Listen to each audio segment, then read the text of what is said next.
my name is Kaylee. I'm a Shakespeare academic. I am on my lunch break at my retail job, and I'm here with my friend and coworker, Emera. Say hi, Emera. Hello.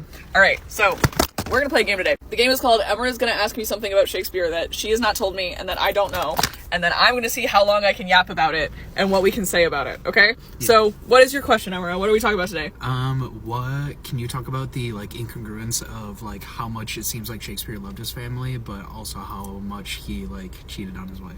Oh, hell yeah! She's got good questions. Okay, yeah, so, again, very good question. Yeah, Shakespeare does seem like he loved his family a lot. The stuff that he sacrificed for his family was immense. He worked very hard in order to get a coat of arms for his family after his father screwed it up because he got caught in an illegal wool selling scheme, which Emera just said off screen she knows about because she read Hamnet. You should read Hamnet, it's good. He taught his eldest daughter, Susanna, how to read. That was not something that he had to do. He wasn't home a lot of the time. He super didn't have to do that. And a lot of his poetry seems to be towards Anne Hathaway. We see a lot of reflection in his work of a strong woman and strong marriage, and people who talk to each other and communicate. He was a man who could write women well, which generally means that he was probably a man who, hung out with women and saw them as people. That's kind of tends to be what we come to the conclusion of when men can write women as people, is that they know some.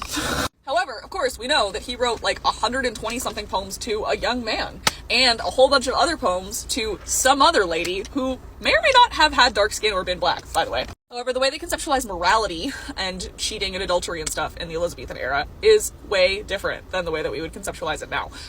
So Shakespeare would not have conceptualized himself as a queer person. There was no queer identity. He wouldn't have thought of himself as bi or gay or whatever. He would have just thought of himself as having the thought and desire to sin and or having participated in the sin. There's also different spectrum of Christianity going on. We're only one generation out from the Reformation, right? Previously, in terms of Catholicism, there's a little bit more wiggle room in terms of confession and stuff like that, right? And then you have the other spectrum of it, of all of the Protestantism coming into England, which is the Puritanism that is happening all the time. Oliver Cromwell's gonna get there.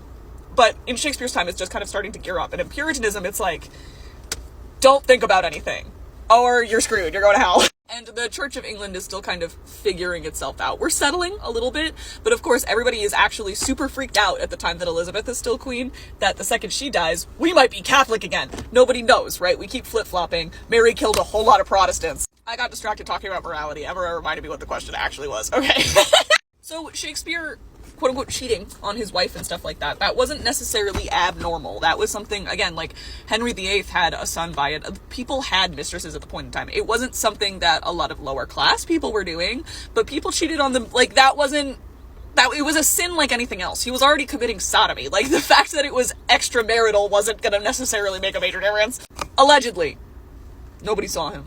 But there's something to be said about the fact that, the way he loved his family. We know that he cared about his family and that he provided for them materially, and also he retired. He went home to Stratford-upon-Avon. He went home and he literally gardened for several years.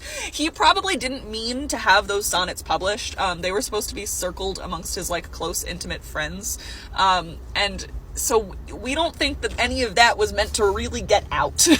Anyway, Shakespeare was a guy, and at the end of the day, we can't actually know too much about the guy because we don't know him. I really do wish that I could know more about Shakespeare's sex life.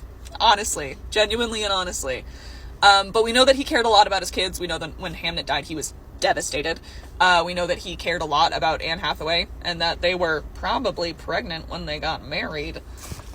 And also that he had a lot of big ambitions that took him away from his family, and that also he probably liked men. So that's what we know. But I don't think that those things are necessarily incongruous. I think we see a lot of Anne Hathaway in the plays. I think we see a lot of Anne Hathaway. My guess would be in Beatrice and Catherine, and those women in the plays, because if she's at home with those, sorry, somebody's beeping. If she's at home with those kids, if she's taking care of everything and he's off in London, they were a partnership. Anyway, I think it is really difficult to take our modern morality and kind of apply it to a period of time in which morality was very, very fluid, but also very heavily Christian. And it was just a very different period of time, historically. I think, hey, here's my thing. Historical context. You have to think about history. Also, Emera is really good friends with my brother, and so this is just haha, fuck you, Nick. I've got your bitch.